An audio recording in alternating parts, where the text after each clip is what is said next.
Hi everyone, welcome to the Friday Dev Stream. I am here, and I am Sloshula, and I'm going to tell you, we have a very exciting stream today. We have multiple guests, and we're going to talk about different aspects of behind the scenes of Battle Pass Season 7 ValhallaQuest. So, hi, thanks for being here. I am so pumped because it's not only are we going to talk about the trailer, but we're also going to talk about some, well, you'll see. But yeah, we got multiple guests today.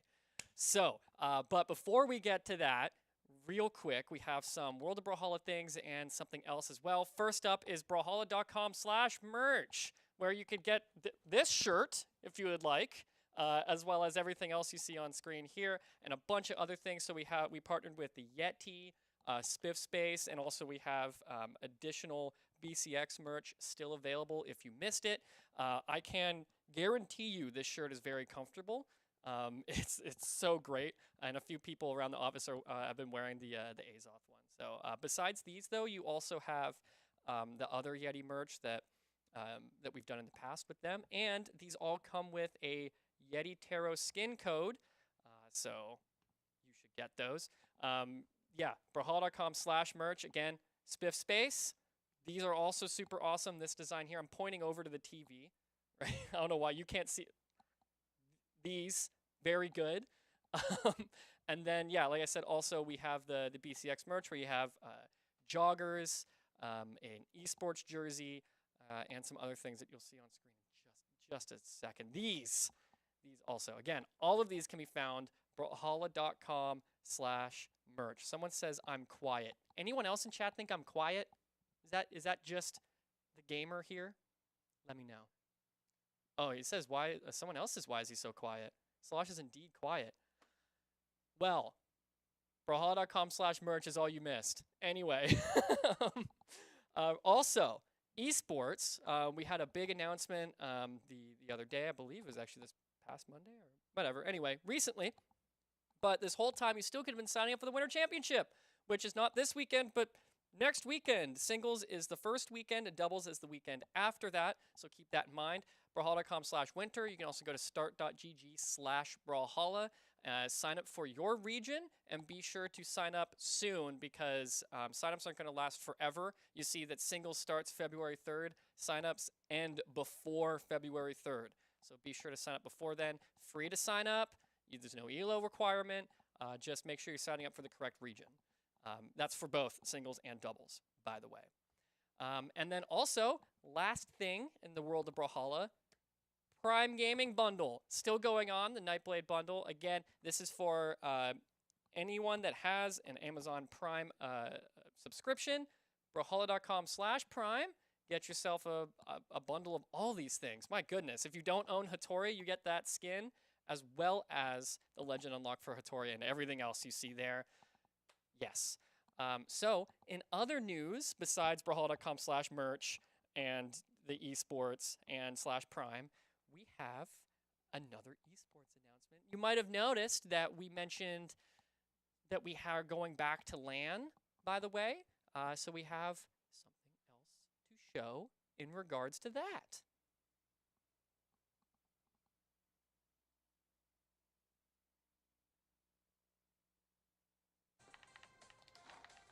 Oh, sorry. President Brawlhalla. Hey everyone, Alex Jubaili here, Fighting Game Tournament Director from CEO, and more importantly today, DreamHack. It's honestly incredible to see how much Brawlhalla has grown since the first BCX event back in 2016 that I was fortunately a part of. Some of my favorite moments as a tournament organizer were working with Foda, Toast, the Brawlhalla team, and the community to bring Brawlhalla to some of our past events. Today, I'm here to share some exciting news with all of you and the return of Brawlhalla LAN events to DreamHack. This year, Brawlhalla is returning across 3 of our events for their Esports Year 8, starting with San Diego in April, Dallas, Texas in June, and Valencia, Spain in July. The even bigger news is that the Brawlhalla team is putting up $70,000 for each event to be divided between singles and doubles, totaling over $200,000 in prize pools at our DreamHack events together. To kick things off, we actually have San Diego registration live right now on start.gg/DHSAN23, with more information coming soon for Dallas and Valencia. That's it for me. Really excited about this announcement today. Keep playing and enjoying Brawlhalla, and we're going to see you soon at our DreamHack events. Oh, and I'd like to thank the Brawlhalla team for supporting me through the Cameo. If you'd like to find me on Cameo for more videos, I'm just kidding. I don't have a Cameo. All right. Thank you, Jabali, for that. As you heard, Brawlhalla is going back to DreamHack this year. There's signups open right now for San Diego, but he also mentioned that we'll be going to Dallas and Valencia as well. Start.gg/DHSan 2023, or I believe you should also be able to find it on start.gg/Brawlhalla. So anywhere that you would find Brawlhalla Esports, you will be able to sign up. Come to DreamHack San Diego, play some Brawlhalla, win some cash. $70,000 prize pool. Yes, do it. It's awesome. I'm so excited. So there you go. Those are the lands we're doing. We're doing 3 DreamHacks and BCX in November, of course. Okay. Now, to move on to I guess the first star of the show, we are going to talk about behind the scenes of Battle Pass Season 7. Specifically, we're going to start with the making of the trailer. So in case you haven't seen it, I think we're just going to run it right now so you can, I guess, remind yourself. I love this trailer, but yeah, let's take a look at the trailer and then we'll talk about how we made it.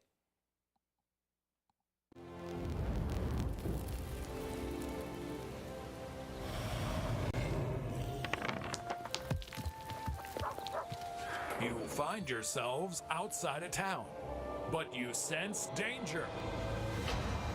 It's the Dark Warlock, Volkov.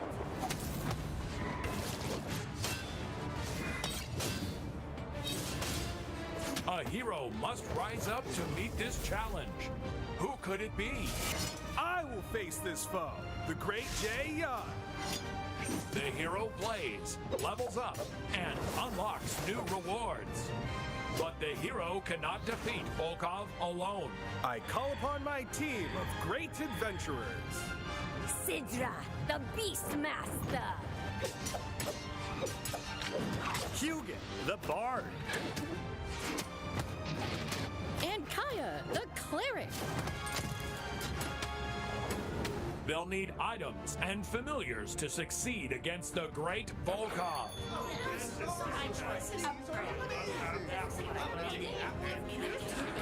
Now that the heroes are ready for battle, it's time to roll for initiative.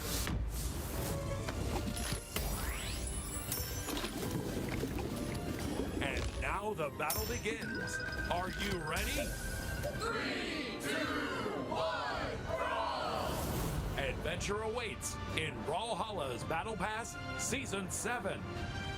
It's all fun and games until someone rolls a 1. Watch out! I have a cannonball!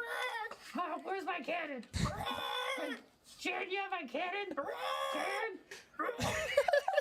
You good?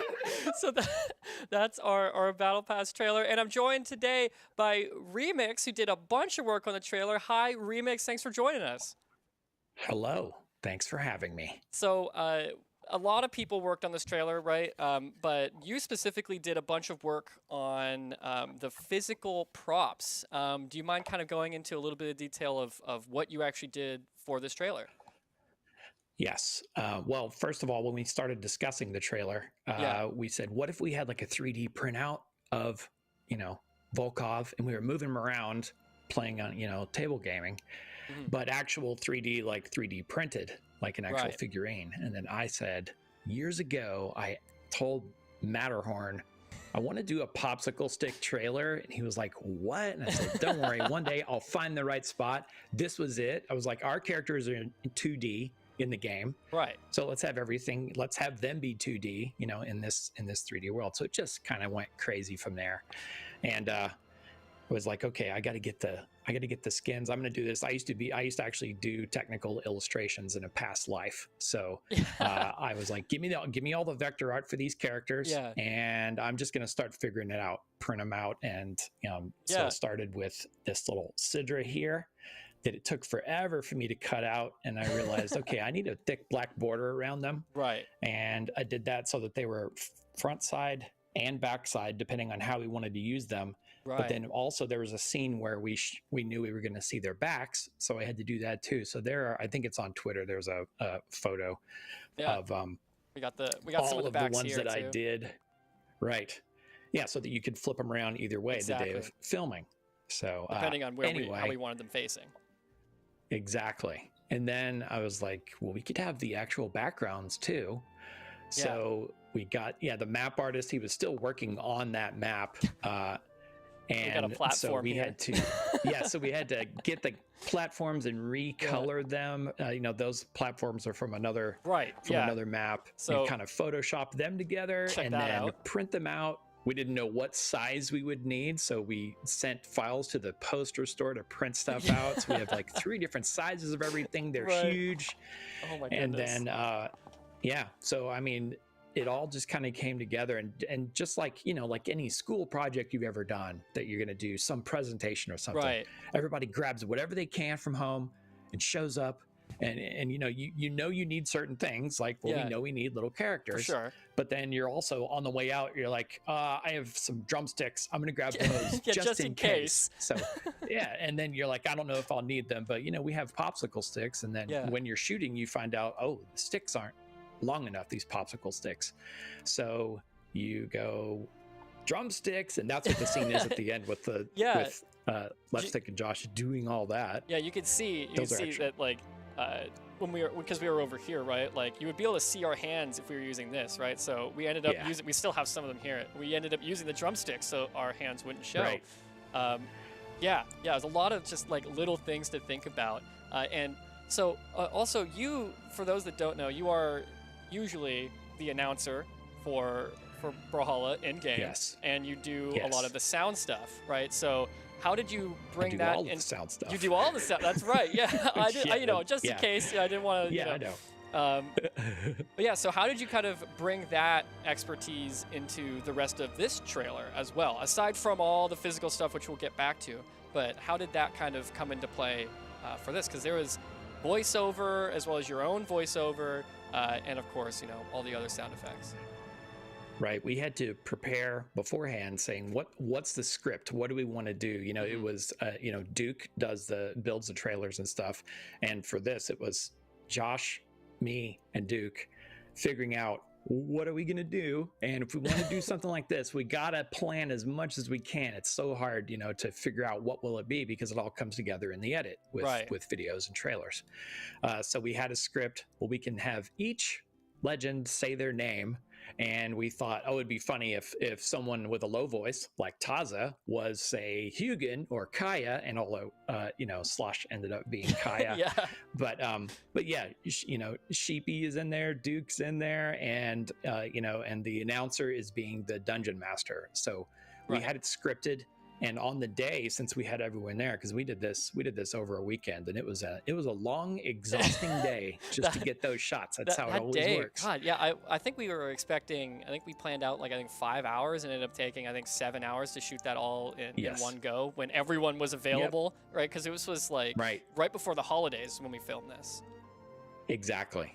And so that day I brought my field recorder and a couple of mics and set up and said, okay, everyone come over here. When everybody was done and tired, come over here, and we're going to do the voice session, get the recordings, and do as many of the characters as you want. And then in the end, I'll pick, hey, which one sounds good with this. So that was, that was how we planned it. And then, again, when the edit happens, then we see, well, how many lines actually fit? How much is too much talking? So it's decision after decision after decision to make something that looks like some kids hacked it together. It takes a lot of work to make that actually look like that and end up being cool. That was the thing, is we wanted it to look like it was someone's personal tabletop role-playing game, but also we didn't want it to look like a bad home video, right? So it's that kind of that tightrope walk of how far do we go with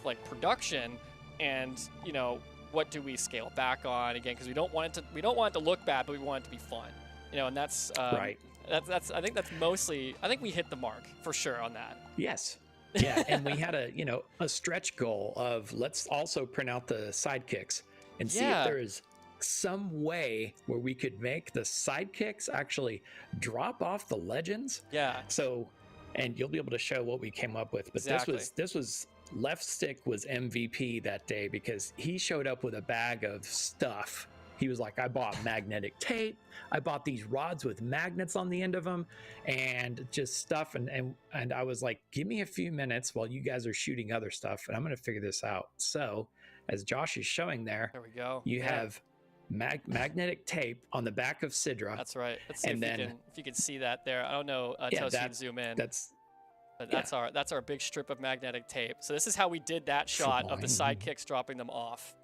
All right, so we have Right, that. so there's that on the back, and they have little stands from a yeah. life game, you know, a game that I had where I took the stands and put them on the bottom of the characters, and then the stick That's has right. a magnet on the end of it. If I can show that. There's a magnet on the end. on the end. There you go. There it but is. It's also taped. It's taped to the back of the sidekick. Yeah. And so it just sticks. So that's And how so we the got way them to that- stick. Yeah, but the way we picked them up was we actually shot it in reverse. Yeah, because you So said they we had this one. tried. This one doesn't have a stand, right? But they did have a stand, so Right. it was sitting down. Let's see if I can get it. So it was sitting, and what Yeah. we did is we actually So Duke reversed it in the edit. We just came in and picked them up, and then Duke just reversed that, so it looked like we were setting them down instead. Right. And then of course I'm like, okay, well I got to put the sidekick sounds on there. So that's in the mix there too. So yeah. So the idea was if you said, hey, come over and we're going to play, you know, a tabletop game, you know, who wants to show up? And it's, you know, Taza said, I want to be Hugin. So, all right, cool. Yeah, that's Cool. what you would do with your friends. And Yeah. that's just what it was meant to look like. And grab whatever you have from your house and throw it on to dress up like your character too. So, Yeah. All the costuming getting was outfits. actual clothes, right? Like we had purchased it, but we specifically didn't get like perfect cosplay or anything. It was things that like you would have at your house, or you could have found at like Goodwill or Walmart or something, and just kind of like grab that. And that was kind of tough. I'm surprised we found like the perfect colors for Hugin specifically. That I don't know if you could see it Right. in the trailer, but the green shirt was like really tough to find that color green. So it was a lot of work, but man, it was a lot of fun. I'm glad it ended up being cool. And then of course we had, you know, footage of everybody being silly like we had at the end, and we knew we got to show the you know, the stage somehow. And how do we get that? Well, let's at least have, you know, something at the end that shows that we had these backgrounds with the stage with actual depth and dimension. So It's still so fulfilled much all fun. I know it fulfilled all my popsicle stick puppet dreams. I gotta Yeah. say that. Yeah, we honestly, I'm really happy with how this trailer turned out. And we had like, it was just so many great ideas, right? Because as you said, like from the beginning, we all just kind of got together with like, what do we want to do, and then let's figure out how to do it on the timeline that we have, because we had to get it all filmed and basically done before the holidays, when every asset in game wasn't completed yet. Right. Yeah, and so there was just, I think, like, honestly, you and Left Stick and Duke and everyone that kind of was in on this sort of spot came up with some really, really creative ideas, so that on the day of, I mean, you wouldn't have to fiddle too much. You still did have to make a few things on the day of, but that it would still, Right. like, it just kind of came together so well with a lot of really creative ideas. Yep. And I don't know if we'll do a popsicle stick trailer again. I can hope. This you one know, was just the over time you perfect- forget. Over time you forget maybe how difficult something was, but Yeah. I don't know. And then I don't know how we can top it. I honestly don't know. I don't know if we can or should, but you know, whatever. don't We did know. it at least I don't once. And for a final Yes. question, before you go, what was your favorite part of this trailer that you worked on, or that you just saw in the final? I mean, the ending. Come on. having that much joy around this game from us and getting to just, to show that to the viewers, to the players, to go, hey man, we love this stuff so much. That was amazing. But also, I mean, getting to see the sidekicks drop off the characters, that we figured that out. And I was just like, that's just fun. It came together so well. Yes. But yeah, it was awesome trailer. Cool. Well, yes. In my opinion. In my humble opinion, who also worked very hard on the trailer, it's pretty great. But thank you for joining me for talking a little bit about the trailer and how we kind of put that together, like physically put that together in this case. Because usually people just know you for announcer and sound and music and things like that, but everyone's got a bunch of other skills too. So thank you so much. Do you have any parting words before we move on to our next guest? Welcome to Brawlhalla. How's that? That's always perfect. That always works. Thank you, Remix. Everyone say thank you, Remix, and bye, Remix. Thank you for being on. Bye. Goodbye. Goodbye. All right. So that was just the one guest that we have. We also, people might be wondering, how did we do things in game too? Well, surprise, we have a second guest that we're gonna bring on over. It's Brandon. There's your mic right there. So in just a second, he's gonna put on the headset and he is gonna introduce himself. Hi. Talking. Can you hear me? I can't hear you. I can hear myself. Great. I hope the rest of everyone else can hear you. So chat, let us know if you can't hear him. But also, who are you? What do you do? I'm Brandon. I'm an animator here at BMG, and I did a lot of work on this Battle Pass 7. Right. So specifically, the actual in-game stuff is what specifically the actual you worked on. Stuff. Not that I'm not a fan of all the trailer stuff. Right. Okay. Everyone says they can hear you. Great. Cool. So I guess then that's the start. What did you do for this Battle Pass? So for this Battle Pass, I did all of the taunts, all the emotes, and then I did some effects work for the game mode. Wow. Okay. So you did every single emote. Every single emote, and I can't say I 100% did them. I did have a little bit of an assist from Metagame Mike towards the end. Shout outs, Mike. Because I don't know if you guys have seen, but we have a lot of stuff going on with the emotes in this Battle Pass. Right, yeah, because these ones are, as perfectly on theme as they can be, they have like a random aspect to them, right? There's a few of them that do, so not just like the dice roll one, but also like the chest and the well. Wishing well. Yeah, so how did those come together, and is this kind of like the first time we've done something like this? This is, in fact, the first time we have randomized elements on in-game characters, I believe. I don't know if we have some game modes that have other randomized elements, but definitely it is the first emotes that have randomized elements. Because we have the rock, paper, scissors, right? We do. Okay, so we have random you rock, got, paper, you got scissors. me there. There is random rock, paper, scissors. However, it doesn't affect the character, though, in which case... It doesn't really affect the character, and that wasn't done in an extensible manner, so we couldn't necessarily continue doing that over and over. That was like a one and done on the development side. That was just like a figure it out and it happened. So what was the hardships for coming up with, in this case? Because, you wanted to do this, but what was the hardship in creating the random element? So the hardship was, we needed the tech. Right, and that's fair. Which is a difficult thing in and of itself that I'm not really involved in, but we have some very good programmers that assisted us throughout the process here, and there was a lot of back and forth determining like, okay, what can we do with the randomized stuff we want to do? Right. How does this weigh on the art load that we have? Can the game run this? If you might notice this, so some people I've seen who are like, oh boy, I wish this had 20 full sides to the dice that's getting rolled here. Yeah, are there 20 full sides to that dice? I can confirm or deconfirm. There are not 20 full sides. I really wish there were 20 full sides.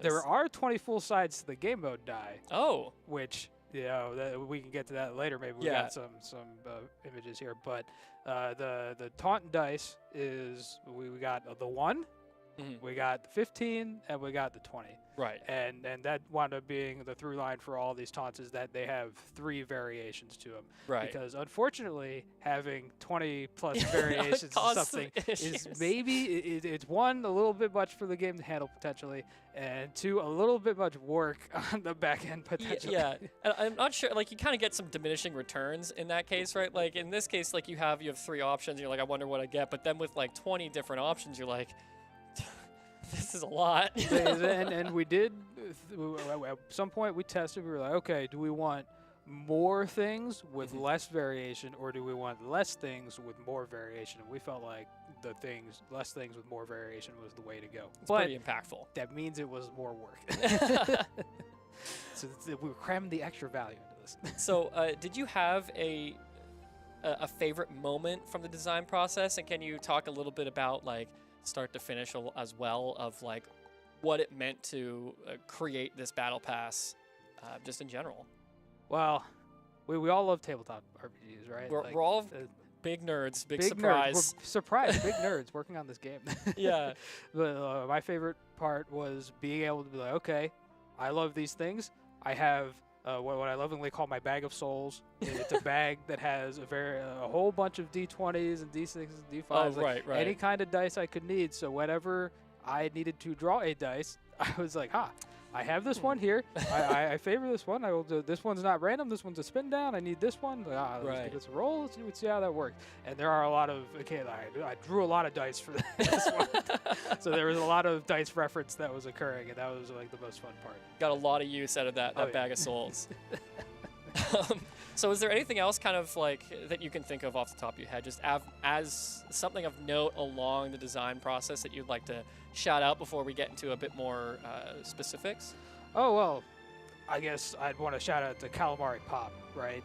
Yes. One of our illustrators that we have. If I believe that she had when we were fishing for ideas for Battle Pass 7. Right. And we were like, what do we want Battle Pass 7 to be? We're like, oh, maybe this, oh, maybe that. We got a couple of ideas that we always suggest. Somehow, we had never suggested the tabletop theme before. And she came and was, what if we did a tabletop theme? And then everyone's like, oh, that'd be funny. That's a really great idea. Why don't we just do that? I remember I cracked a joke about it, and then I was like, wait a minute. I think this is great. And then everyone else was like, hang on a minute. I think this is great. This is a slam dunk. Why didn't we think of this before? And then we just like threw out every single other idea and ran with this, right? Right. Yeah. Magical moments. Magical moments. I mean, speaking of Calamari Pop, though, there is some talk in the Twitter sphere that she might have reused an old concept for Arcadia as inspiration for Sylvan Kaya. I don't know if you knew about this. I don't know if I know about it. Yeah, she showed it off actually at BCX during her panel. Did you have any old concepts that you brought into this, or any that kind of jump up, or is this all fresh? Well, the turkey. That turkey that just keeps showing up. The fresh, big old turkey. So where was that originally from, and why did we bring it to this? That was originally the wishing well. You throw in a coin, random things pop out. Right. Depending on your luck, it's a luck check, I hear. So yeah, what are the 3 items that you can get? And I guess why? You got the turkey, you got the tentacles, and you got the skeleton. That's exactly the noise the skeleton makes. Yeah. The Remix doing a good job with that, right? Oh yeah, shout outs yet again. Shout out to Remix. But so we were that was part of, as I said earlier, part of when we were concepting these out. Like, okay, do we have more with less variation or less with more variation? And the original concept that was showed up here was the turkey popping out, because my idea was that we could use a bunch of old notable items that players might like, the players might recognize, and have those pop out. So we were like, okay, the turkey could pop out. Okay, maybe a trophy could pop out. Okay, maybe this. Okay, maybe that. We were like, what if we had this going on or this going on, and then it got narrowed down over time. But everyone found the turkey funny enough. It honestly is really funny. And we cracked a joke about it in on Brawlhalla.com/Battle Pass. We had all those little stories, right, that you could read each day. And I love that whole thing. Calamari Pop did all the art for that too. Yeah. God, she did so much. She did a bunch of we wrote about Hugin getting the cooked turkey. There's official lore for it now? Dang. Love it. Gotta love it. So, yeah. So someone just asked, why is Bodvar afraid of the turkey in this case? This is this is an old concept. So what's going on here? Okay, yeah. So this is my original concept for this. first we have my sketch concept, and then we translate that to the rig, and this is the very literal translation of that, where he's like, oh, we're jumping back. And part of the process was actually that it's like, okay, we want more reactions to what's more accurate reactions to what's going on with the well, so that this eventually became like Bodvar being excited that he had the turkey instead of surprised that he had turkey. Personally, it felt fine to me because if a turkey popped out of a well, I don't know what I'd be looking at. I'd be like, is that turkey? The wishing well on a fully cooked turkey. Turkeys don't normally float in the middle of the air like that. Especially cooked ones. Especially cooked ones. So how did this evolve from Bodvar being afraid of a turkey to the multiple reactions? So we did have so we didn't only have the turkey popping out here. Like, we had the trophy. A lot of them were winding up being scary things, which is why we erred toward, in my original rigging up here, we erred toward having him be just scared of everything. So the luck check was just gonna fail every time. It was gonna fail. Well, change can be scary. Okay. Right. Change being tossed into a well, very scary. Oh, good one. Very. All right. Anyway, continue. So yeah, because we had a lot. We might get to one in here where there was like a geyser of fire that was coming out of the well. Right. And that did not make it into, because A, we didn't like how it was looking too much, but B, we were like, okay, we want to narrow this down to the higher quality ones and not necessarily reuse so much stuff. And that was scary. Like, okay, fire coming out, that's scary. That would be pretty spooky. Tentacles coming out, that's scary. Right. And when most of them were coming out and just being scary, it's like, okay, we can just have him be reacting in this way. But when we narrowed, there was the fire. Yeah, blue fire. But yeah, we were trying some recolors with this, and because the blue fire looked a little like it might just be water, and then I recolored it later. It was like a little more purpley, and it was like, maybe we just put the fire in the corner. Put the fire out. Put the fire out. Yeah. Why is there fire coming out of a bush of well? I don't know. I mean, why is there I actually, you know what? The skeleton makes a little bit more sense than the fire. Yeah, well, it's got a long neck. It's like it's been So is there a body under there? That's my next question. Is there a skeleton body under that, or is it all neck?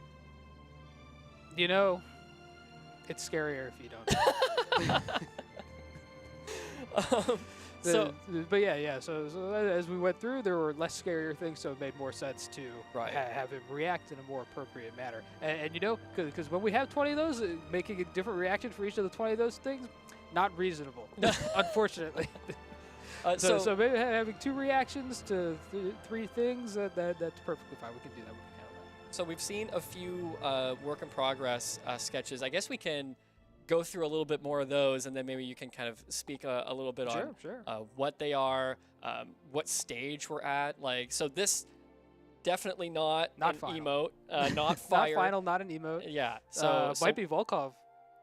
So what is this? So this is Epic Volkov's. I believe that's a neutral scythe. Yeah. So this was an initial concept for that I believe I want to say Seth did. One of our animators, and he was going to have a giant worm coming out and spinning around. It's pretty spooky, honestly. Well, then the worm designs were pretty spooky. Is there a reason why we didn't end up going with this worm? Because we wound up going with a more sigil look to things. Yeah. We had a couple of SIGs where we were like, okay, what if he was summoning things? It could be kind of a summoner. We hadn't necessarily zeroed in on exactly what we wanted the epic skin to be. So it was like, okay, here's a concept where he's got these giant worms coming out, and then I think there were a couple other ones where there were what was it, down scythe where he puts out the little circle. Yeah, he puts a little pool of. I think that might have been a worm at some point, poking its head out. I don't know if we have a concept for that, but or something that was talked about at a point. We were like, okay, we're gonna have more animals coming in here, but they're evil animals. And a worm that's very purpley and has a lot of teeth, that's a pretty evil That's animal. pretty spooky. Yeah. I don't want a giant worm being near me. So is that common as we kind of continue going through this? Is that common to have just a bunch of ideas right from the get-go of Totally. Where are we going to land? And then how far do those go before you start cutting or trimming or locking things down? So we knew we were gonna have the tabletop RPG theme. So we say, okay, here's our theme. and we knew Volkov was going to be, like the evil final boss thing. Yeah. And that narrows the range down a little bit. It's like, okay, so how do we want this evil final boss to look? And there's only so many ways you can do that, but there's some variation in there. So we throw out a bunch of concepts. Right. And then we look at these and go, okay, how is this working? Does this work with the other concepts we're putting out? How is this going to wind up looking in game? Right. That winds up being the biggest concern. Is like, okay, how does the giant worm match up with the hitboxes that are going on there? Yeah. And that's where a lot of the ideas can hit the chopping block. There was a point in time where it was is side scythe, I think, or where all the tentacles pop out. Yeah. Yeah. Where that was a concerning one because those are some very flashy, large tentacles, and we wanted to make sure it was readable when those are going to hit you and when those aren't going to hit you. Yeah. And that was something we considered not having them. We were considering other ideas, like maybe it's just fire, maybe it's not the tentacles. But we were able to make it work with the tentacles, so that stuck around. Yeah, so I guess that's a good place to start on that is what was done with the side scythe, and you can see them here, to show what's active, what's going to hurt me if I run into it, and when can I run in for the punish? Like I guess could you go in a little bit more detail about what you meant by that? So the tentacles as you see them here, you can kind of tell right now is okay, we got the light color when they first pop out, and then they turn a little dark when they withdraw. And that's the right line of thinking, but obviously didn't stay this similar to each other in the color shifts. A lot of what we use when we're trying to communicate hitbox is that we make them bright, we make the colors pop, and then when something is dissipating and it's not going to hit you, we make sure the colors are more muted, they're fading away, maybe a little transparent even. Like this. Yeah. Very important distinction we're trying to make so that we make sure hitboxes are readable.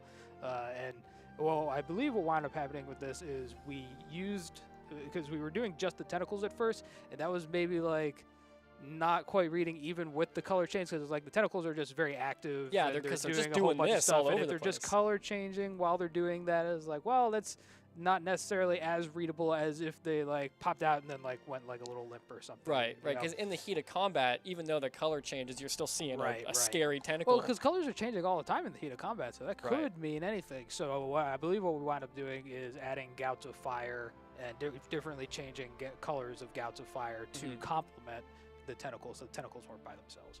Okay, so yeah, so that it came to as you mentioned, like most concepts come to the point of like, does this work in game? And then this one came to, it does, but how can we make it readable in game? Yes. Okay, cool. I'm glad that we're thinking about that, It matters.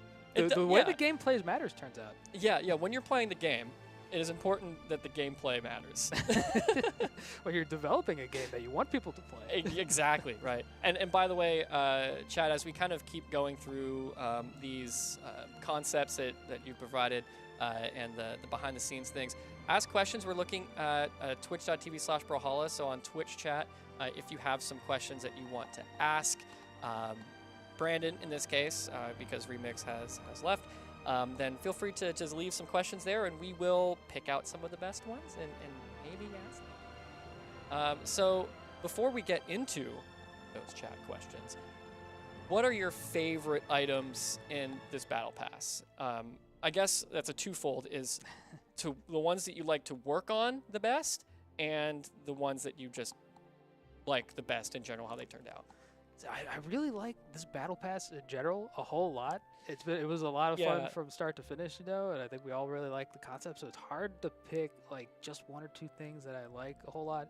I think the thing that I'm most proud of personally that I did was the big game mode effects die. Yeah, we didn't talk much about the game mode, so what, I guess before you get the second half of that question, what did you do for this game mode? So I did in the game mode, you go and you fight with a bunch of your friends, and while time is passing, some game master comes in. A game master casts his die, and it shows up skulls or bombs or swirlies, a whole bunch of symbols, and they have different effects. And as well, it's a lot of fun when bombs start raining out of the sky. That is one of my favorites. I love the complete chaos where the bombs are raining out of the sky, and all your partners are. That's right. The sidekicks start blowing. It's just complete chaos. It's great.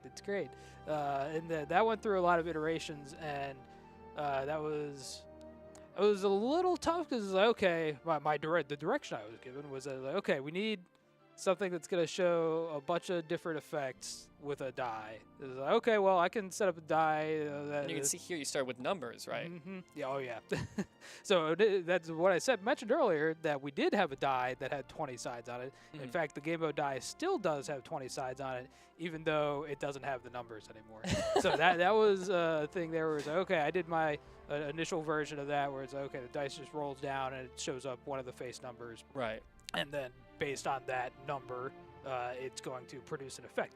And when we were playtesting this, one of the issues we were running into was that, okay, we don't necessarily realize what the effect is going to be, even though, well, Right. there's a whole chart and you reference it, it's like, okay, 20 is this effect, 19 is this effect. It's like, well, you can't really expect people to Yeah. know all that going in, right? They want to hop in, see a skull, and go, oh no.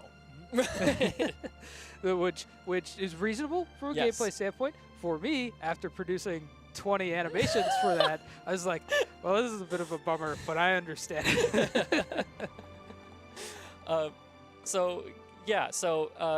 So I guess the second half of that is, what is your favorite thing overall from the past? You said it's a little bit tough, and so for me, I would say that my favorite thing, I think, ended up being Shorewind Fishing Port. Usually Fishing I Port, have very a specific like item that I really enjoy, like the Volkov skin is crazy, right? But in this case, I really, really love Shorewind and how that turned out. So if I had to pick one thing for myself, save it on a desert island, get rid of all the other ones, probably the die roll emote. So we did a lot of work on the randomization effect, and that's we did it expressly for the die roll emote because we knew we had to have a randomizing die You have to. in our tabletop RPG battle pass. Yeah, you just have to. And we did it. So we have some chat questions again. Twitch chat, please continue throwing in your. I see the first question is a little silly here, but keep putting in some questions that you want to ask Brandon, or I guess you can ask me as well. I don't know how great I'll be able to answer some of your questions because I mean, Brandon here again, you're an animator for the game, right? I am an animator. Yes. So before we get to that, what do you usually do so people know?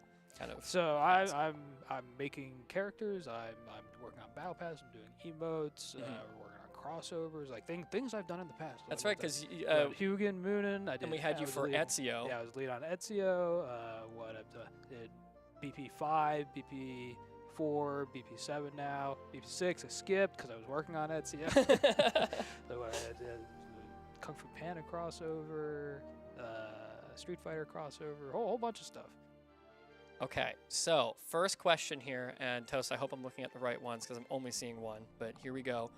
Have you ever accidentally put your volume to 100 before opening Brawlhalla Yes. and getting screamed at by Yes. Remix? Oh, totally.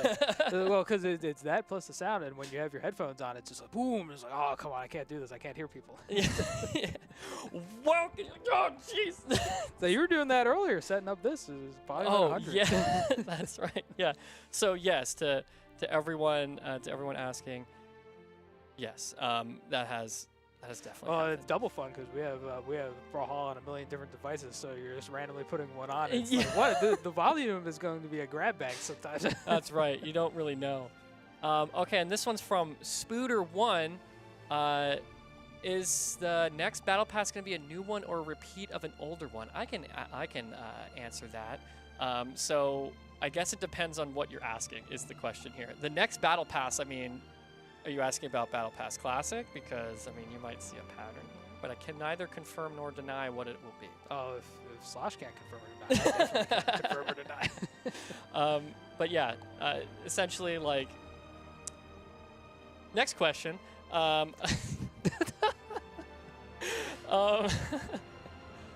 What is, aside from the things that you already showed us that appear from the wells, is something else like a bat or Azov's head? I'm not sure what that. If they keep trying, maybe they'll find something. Yeah, so I don't know. you're gonna I have to don't know. test that out yourself in game. Is there more? Is there more? Wouldn't it be fun if more things showed up? That would be would be crazy. fun, Yeah, you'll wouldn't just it? have to test that out. Okay, so someone's asking, Soulless Ways ask, why did Ragnar not get a skin? I guess that can really be more of a broad question of why we chose the legends we chose for this skin. So- For the skins, I mean. I think a lot of it we're looking at what has recently gotten a skin. and I believe Ragnar had one in BP6. That's right. As the progression skin.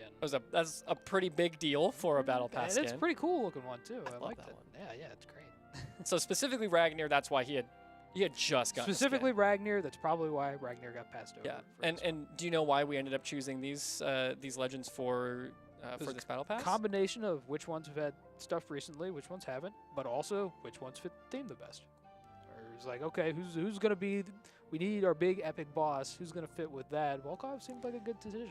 Yeah, he kind of already is a bit of a boss type. Like He likes to ham it up. He really does. He's already got a castle and everything, right? Oh yeah, that was actually the next question. But specifically, Yuzora asked, why Jae-yun as the hero and Volkov as villain? Respectively, just asked why Volkov, but why Jae-yun as the hero?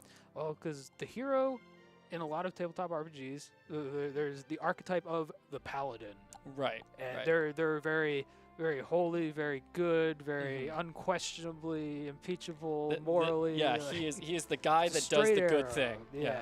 So okay, the paladin, they're using swords a whole bunch.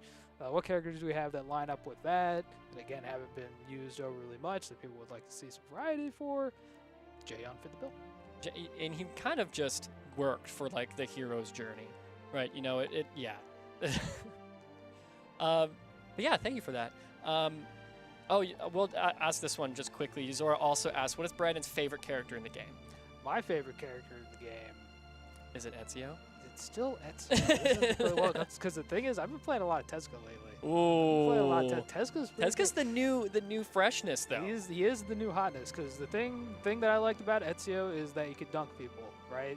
You did the down sword, toss him off the stage. Great. Tezuka has 2 of those. Is it because he's got neutral boots? And I guess you count neutral boots, and it's probably more than 2. You got neutral boots, you got neutral, gauntlets, and you also have, I guess, technically down gauntlets because you can, down boots as well. You grab forward, hold down, toss them down, gone. Oh my Deleted. goodness. So you just like dunking people. I like dunking people. Dunking people's fun. Can you drop all the splash arts? Asks Entic207. Do you even have access to all of the splash arts? I mean, technically, yes. They're in the game in places. So I mean, they exist already. They exist. Actually, I'm pretty sure you can find all of them on the fan wiki. So if you are looking for all of those, they still exist on the fan wiki, and I still use the fan wiki for all sorts of things. Honestly, internally we can change it around to whatever we want. So occasionally, we oh yeah, I remember this one. Yeah, that was a good one. All right. So Zycon YT or Zycon YouTube or Zyconit, I don't know. I apologize. I'm gonna go with Zyconit. I'm the master of pronunciation here, so Zyconit. Zyconit, gotcha. Thank you, Zyconit, for the question. Will you be doing some other colors other than green and blue? Do you know anything about the colors or what we're planning on doing for? I don't think we know what we're doing for the next one in terms of colors. But do you know the process on the color schemes and why we've chosen those colors? Unfortunately, I can't say that I really do. I am not involved with the color decisions. You were too busy drawing dice. Yeah, outside of the signatures and effects and stuff, I can say that I like to make as much of those recolorable as possible. However, what they recolor to, above my pay grade. There you go. So, Pickle Snake 19, incredible name, asks, how did the story start? Was it made based on each of the Legends' personalities to continue the quest? So here. Do you know a bit of this? Because I know a bit of this as well. Is the story that our character heroes here are playing a tabletop game in which they are playing these characters, or is the story going on just as itself? So I will say how we came up with the story specifically for promotional purposes, right? Because we have that big storyline on /Battle Pass, and then we also have like a storyline, like a through line with the trailer as well. And what we did is we thought exactly that, right? So what would happen if the Brawlhalla in-game announcer said, I want to do a tabletop role-playing game, I need some characters, I need some players. And this is what happened. He thought Volkov would be a great big enemy, and then, well, Jae-yun, he's going to be the hero. Jae-yun, can you get some more players, can you create a party? And so that's where the kind of the promotion goes, right? Like Jaehyun goes through and all the different places in Valhalla to find all of his party members.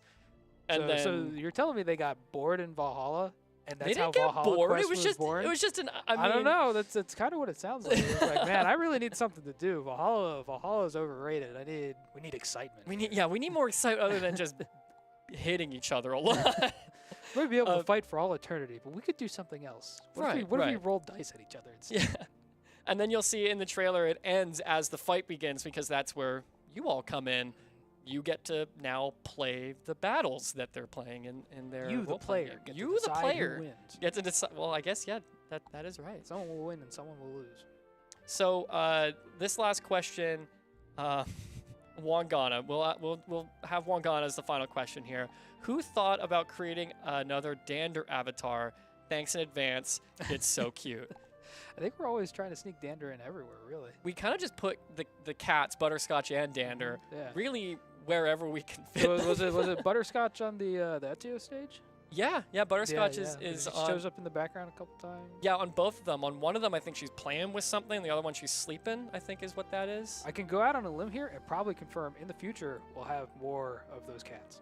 Probably. Probably. We are trying to put them everywhere. And then also in this case, we have a new animal on a Shorewind fishing port. There's a dog. There is a dog. There's a dog. It's a named dog. I forget the name. though. Scruffy. Scruffy. There Scruffy you go. the Yeah, dog yeah. is on Shorewind fishing port. What about that So, octopus though? Well, actually, that you can. There are a lot of different like.